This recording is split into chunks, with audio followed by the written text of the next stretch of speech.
పార్టీని ప్రకటిస్తూ తండ్రిపైనే విమర్శనాస్త్రాలు ఎక్కుబెట్టారు కవిత. తండ్రినే కాదు, ఆయన పార్టీని ఇరుకన పెట్టేలా తన పార్టీ పేరును టీఆర్ఎస్ గా ప్రకటించారు. మేడ్చల్ జిల్లా మునిరాబాద్ లో ఏర్పాటు చేసిన భారీ సభలో పార్టీ పేరును కవిత ప్రకటించారు. పసుపు నీలం రంగులో జెండాను ఆవిష్కరించారు. ఇందులో తెలంగాణ మ్యాప్ ను పెట్టారు. ఈ కార్యక్రమంలో తెలంగాణ జాగృతి కార్యకర్తలు, ప్రజలు భారీగా హాజరయ్యారు. పాంచజన్యం ఫార్ములాతో ప్రజల ముందుకొచ్చారు కవిత. విద్య, వైద్యం, ఉపాధి, రైతులు, సామాజిక న్యాయం వంటి 5 సూత్రాల్ని ప్రకటించారు. పార్టీ ఆవిర్భావ సభలో కాంగ్రెస్ పాలనా విధానాలపై విరుచుకుపడ్డారు. రాష్ట్రంలో కరకోటకుడి పాలన నడుస్తోందంటూ మండిపడ్డారు. ఇటు బీజేపీ ఎంపీలను సైతం టార్గెట్ చేసి సవాళ్లు విసిరారు. అయితే మిగతా పార్టీలను విమర్శించిన తండ్రి, మాజీ సీఎం అయిన కేసీఆర్ పై కవిత చేసిన కామెంట్స్ ఇప్పుడు హాట్ టాపిక్ అయ్యాయి.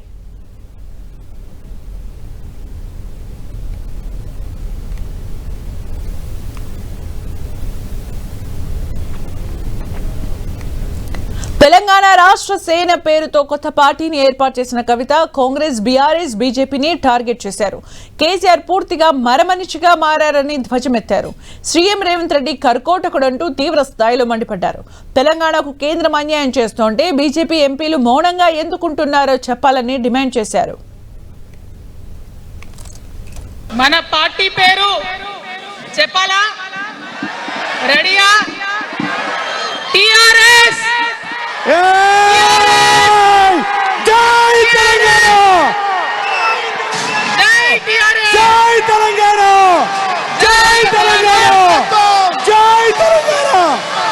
తెలంగాణ రాష్ట్ర సేన, తెలంగాణ రాష్ట్ర సేన ఏమైంది? ఇయాలటి కేసీఆర్కి హైడ్రాల ఇల్లు కూలిపోతుంటే అరుస్తున్నారు. అన్నా ఎక్కడున్నావు రా? వచ్చిండ్రా? రాలే. వెలుగుమట్ల ఇల్లు కూలితే వచ్చిండ్రా? రైతులకు వర్ష బీభత్సమయ్యి మొత్తం పొలాలు మునిగిపోతే వచ్చిండ్రా?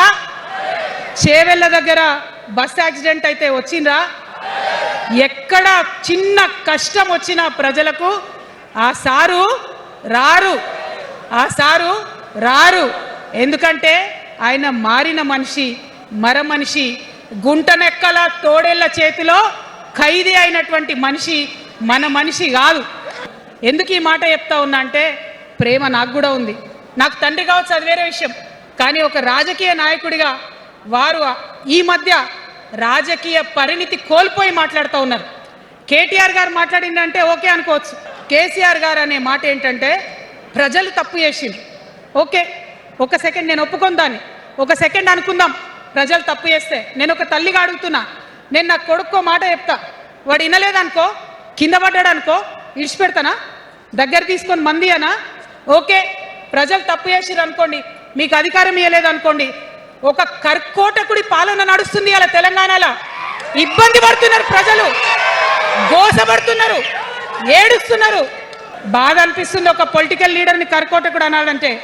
కానీ అనక తప్పని పరిస్థితి. ఎందుకంటే మొన్న ఖమ్మంలో వెలుగుమట్లలో అన్ని పర్మిషన్స్ ఉన్నాయి, అన్ని కాయిదాలు ఉన్నాయి.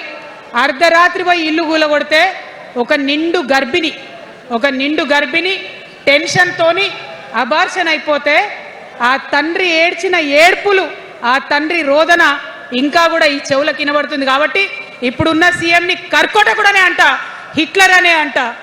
ఆ బీజేపీ అనే పార్టీకి అసలు తెలంగాణ ఏర్పాటే ఇష్టం లేదు. అందుకే వాళ్ళ అగ్రనాయకత్వం అంతా కూడా ఏం మాట్లాడతారు? తల్లిని చంపినరు, పిల్లని బతికించారని ఒకలంటారు. ఇంకొకరు ఏమంటారు? నిన్ననే ఒక తలకాయ లేని ఎంపీ, మెడకాయ మీద తలకాయనే లేదు ఆయనకు. ఏమన్నాడు ఆ ఎంపీ? ఇండియా పాకిస్తాన్ విడదీసినట్టట, ఆంధ్ర తెలంగాణను విడదీసిరట. మరి వాళ్ళ అగ్రనాయకత్వం ఇన్ని మాటలు అంటుంటే, మన ప్రాంతంలో ఉన్నటువంటి భారతీయ జనతా పార్టీ బానిస ఎంపీలు ఎవరైతే ఉన్నారో ఒక్క మాట కూడా వాళ్ళు మాట్లాడరు.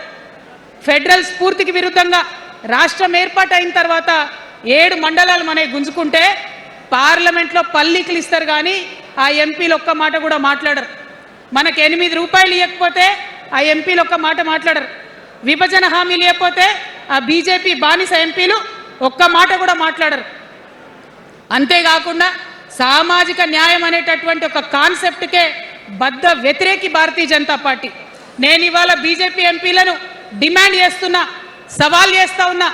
మీరు తెలంగాణ తల్లి బిడ్డలైతే కనీసం భద్రాచలం దగ్గర ఒక 5 గ్రామాలు ఉన్నాయా, ఆంధ్రాలకు పోయినాయి.